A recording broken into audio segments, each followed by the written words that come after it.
recording. Yay, finally got that going.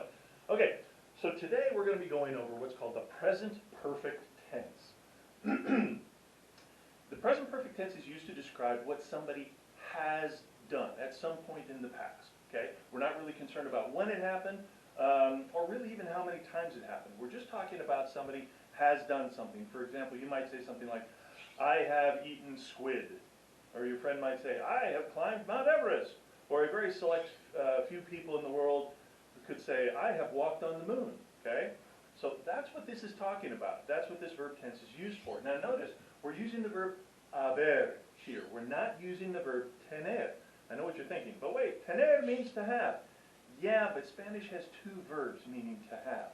One, tener, means to like actually have something in your hand. I have $50, or I have a bad headache, or something like that, okay? To actually possess something. Then there's this one. This is called a helping verb, or an auxiliary verb. And this means to have as in to have done something, okay?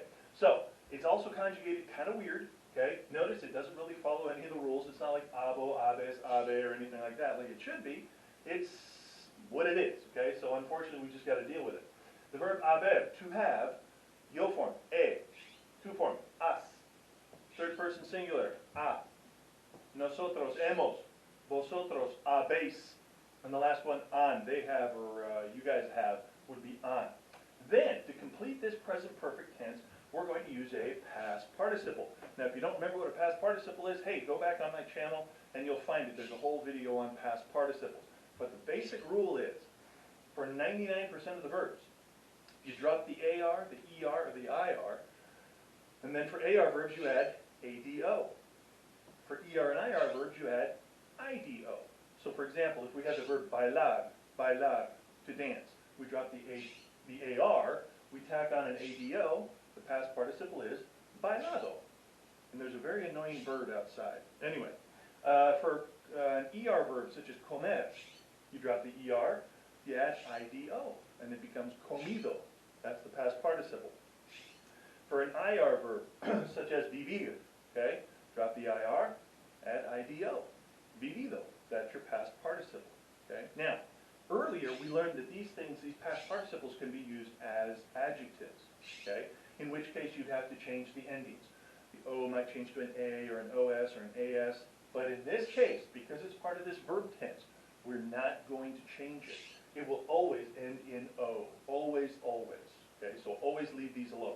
Okay, so let's practice this. If I wanted to say, for example, I have run a marathon.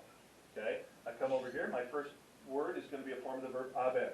The yo form, a. All right. I have run. Now you know, if you know me, you know I've never run in a marathon. But anyway, correr is the verb to run. Correr. It's an ER verb. So we're going to take off the ER and then add IDO. We're going to say corrido. So I would say, he corrido en un maratón. I have run in a marathon. Okay?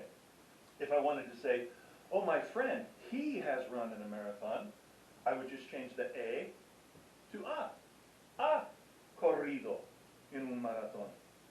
Done. That's all there is to it. The only part we're really going to change is this verb over here. Okay? Let's say we have danced the Macarena. And who hasn't? Okay? We all have. Nosotros. Hemos. Hemos. Now for the verb to dance is bailar. It's an AR verb. We're going to drop the AR. We're left with bail. We add ADO, bailado. Hemos bailado la Macarena. And that's really all there is to it. It's not too difficult. Now I know what you're thinking. But wait, Senor Mason, are there any irregular past participles? Yes, unfortunately there are. And I put them over here in this little box over here. We'll call it the penalty box because they're so nasty. These are nasty irregular past participles. Okay, say that 5 times really fast. Nasty irregular past participles. Anyway, decir becomes dicho. So, instead of following this rule over here, adding the ado or ido, for decir, the verb to say, we just have to say dicho. For ver, to see, we would use visto. Okay, you want to say, I have seen a movie, he visto, and then name the movie that you've seen.